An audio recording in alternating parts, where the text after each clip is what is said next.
Prayer services at the Al-Hidayah Ahmadiyah Mosque in Jakarta still draw hundreds of followers, but there is now a police detail stationed out front to protect against a possible attack from Islamic fundamentalist groups.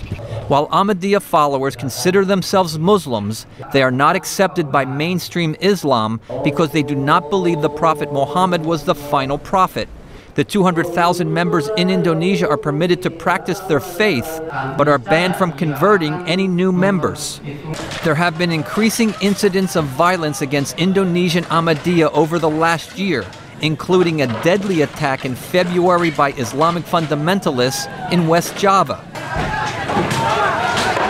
An Ahmadiyya follower secretly videotaped the estimated crowd of 1,000 Muslim protesters armed with clubs and machetes, first throwing rocks, then pursuing and beating 3 Ahmadiyya members to death.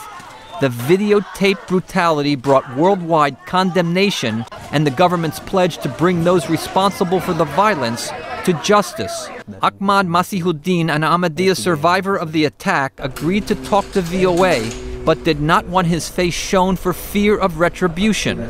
He says the mob stripped and beat him and killed 2 of his friends. I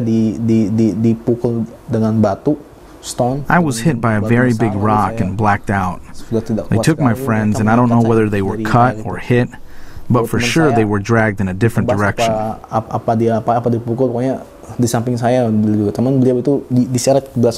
Indonesia has a long tradition of religious diversity and tolerance. A recent survey by the Setara Institute for Freedom and Democracy in Jakarta showed that Indonesians disapproved of the violence against the Ahmadiyya sect by a margin of 80%.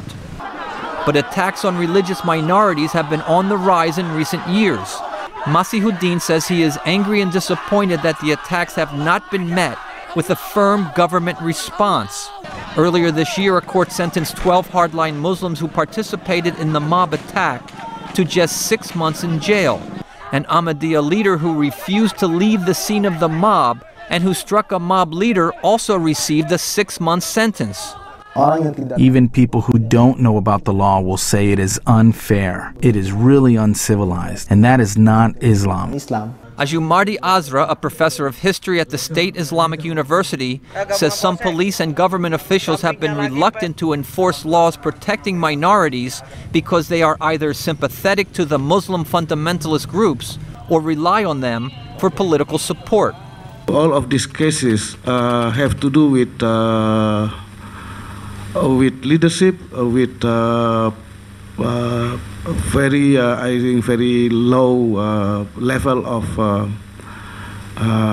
law enforcement, not with the law itself actually. Azra says Muslim religious leaders and government officials need to speak out and take action to prevent religious violence from undermining Indonesia's stability and democracy. Brian Patton, VOA News, Jakarta.